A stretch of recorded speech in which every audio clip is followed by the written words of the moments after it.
Hello, everyone. It is me, I'm a Nerd Politics, and today we're talking about the Senate race. There's again, as this is only coming out probably hours, maybe an hour, not hours, but an hour after.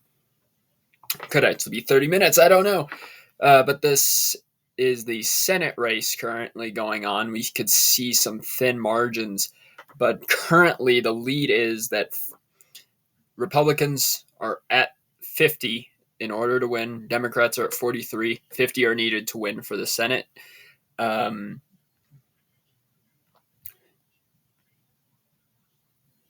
we have 46 safe states. Democrats have 39.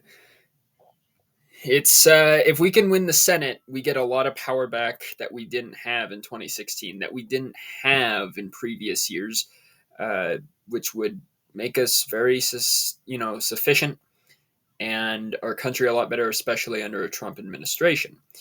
So let me give you some of the safe blue states here that include Washington, California, Minnesota, no surprise, New York, most of the East, it should come to no surprise. Should come to no surprise there, I don't believe.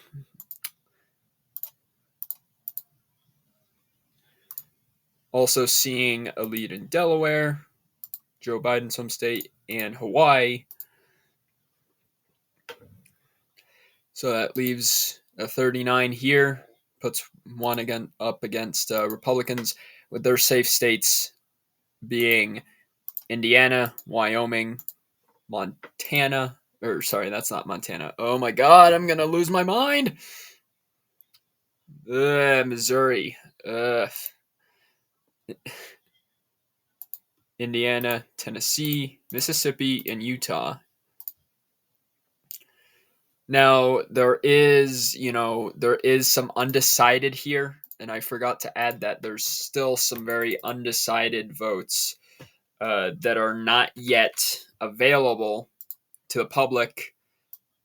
And for those reasons, I'm going to label it as a tie. Why did it get rid of that? I don't want you to get rid of that. I want you to edit. You're being add candidate. Those states being Nevada, Arizona, Texas,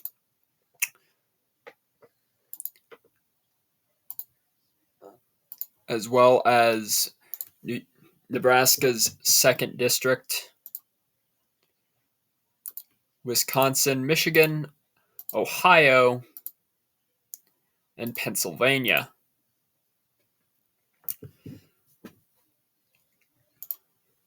Now, the leaning states in the Democratic column will start with New Mexico first.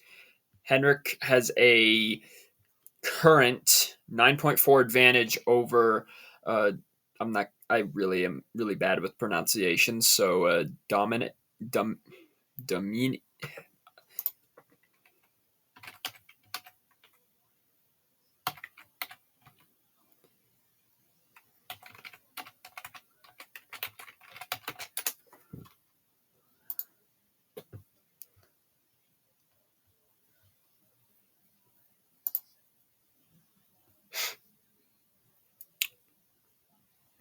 give me a minute.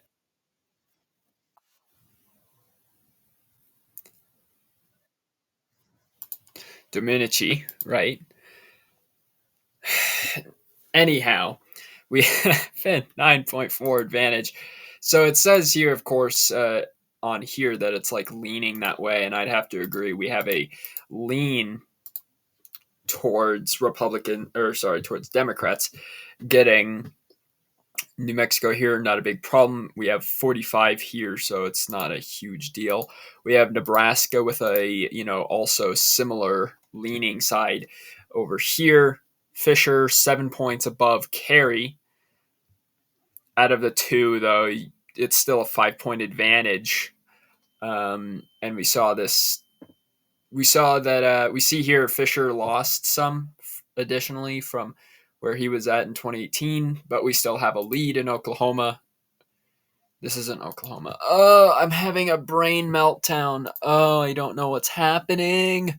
Sorry, I don't know why my brain is melting. becoming Joe Biden by the seams of it. But we have still a lead towards Republicans in Nebraska here. Furthermore, same thing here in Florida. Scott leading with a 4.6 advantage over Powell. A lot less than it was when it was Senator Joe Biden moment here. Hold on. I had his name.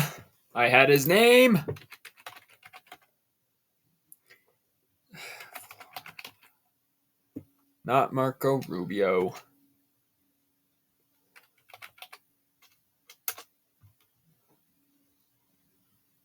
DeSantis. Oh my God, I can't. My brain is numb. Obviously, a lot less, but we still have a lean towards Republicans for Florida here, which is in the good. And then we also have some other states over here. New Jersey, I think it's going to be more guaranteed Democrat. They say here in Maryland it's a close race, and I actually saw an article. If Hogan paid like $500,000 in a campaign trail just here a couple hours ago, and Hogan's not winning. It's a 11.7 difference. So I think also Brooks is going to win easily in Mississippi. In Maryland, okay. I can't think today, but based off of what the map says, I'm gonna say leans toward in that direction. So we got a 47-42. Until we get results on these states, most of which will probably be Republican. I'd say Texas, Ohio, and Wisconsin being Republican here. Republicans still have this in the bag, I think, hands down. Now, the only states that are really unknown right now, that are like too close to call, is West Virginia. Now, it says here Justice has a 34 plus advantage over whoever the other candidate is versus Elliott, but there is no polls to show where Elliott is at. If you see in the past 2012, Democrats blew out here in West Virginia, and even in 2018 won by very thin margins. But with this 34-point lead that we have so far, there's no real exact knowing if West Virginia wins for Republicans. And I am going to put it in the leaning towards Republicans, but it is very, again, too close to call because we don't have other news that tells us these things. We don't have any other articles. We don't have any other polls that show that this is true. And in Montana, the fight is on the brink. It's a 7.2 lead by Sheehy, I think it's called. And Tester, of course, this was when I made a video, I'd say about 2 or 3 months ago, where this was way closer. It was like a 2-point lead for Tester. And you could see here, there's a little thing here that is basically saying that not all the polls are in. So this could be a very close margin. And in some cases, if Montana isn't won by Republicans, it can determine a big factor of if the Senate is in control of Republicans. But right now we do see a 7-point win advantage, which being there really isn't that much evidence to support. And I'll do the same thing with West Virginia, to be fair, since there's not really enough evidence and polls to predict a final outcome. It's really hard to get an answer right now. And in Virginia, it's already leading to be a Democratic win. We see a 10.8 lead. So I don't think I need to question myself furthermore. I think they lean in the direction of the Democratic Party. But currently, we are at a 49-43. We're still waiting on, again, some of the battleground states in the general election and also some pretty big states like Ohio and Texas.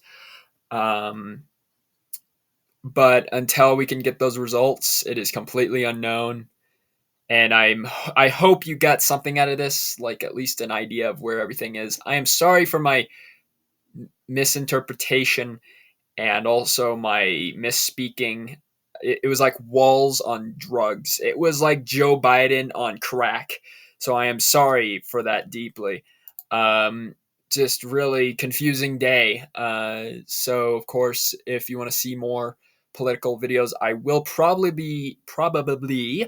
be live streaming tomorrow during the election results, even the day after the election, just to give insight on what is happening next, how our country goes, and good or bad, where we're at. But until then, I will see you all in the next political video.